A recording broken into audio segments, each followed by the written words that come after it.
Mood ڈس orders بعض اوقات ہوتے ہیں پیچھے وزن کے بڑھنے میں یا کم نہ ہونے میں، موڈ ڈس آرڈرز بہت زیادہ ہوتے ہیں، تو اس کے حوالے سے بھی ایکسپرٹس کی ضرورت ہوتی ہے کہ موڈ مینجمنٹ آپ کو سائیکالوجسٹ سکھائے.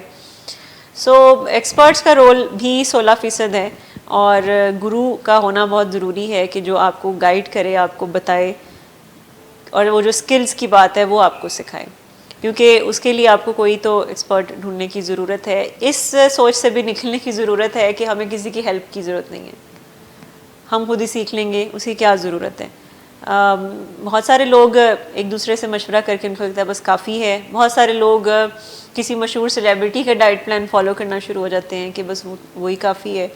بعض اوقات تو سیلیبریٹیز کے انٹرویوز سن کے کہ اچھا انہوں نے کیسے وزن کم کیا تھا، تو اس کے مطابق چلنا شروع ہو جاتے ہیں.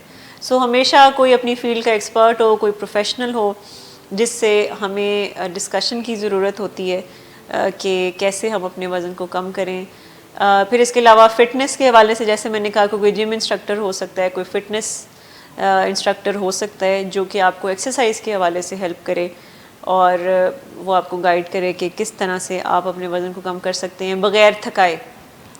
یہ بھی بہت ضروری ہے. لوگوں کو لگتا ہے کہ وزن کم کرنا ہے تو ایکسرسائز ایسی ہونی چاہیے کہ جس میں آپ کے پسینے بہت زیادہ چھوٹ رہے ہوں اور آپ کئی گھنٹوں تک لمبے اسپیل کریں ایکسرسائز کے، تو پھر ہی شاید وزن کم ہوگا.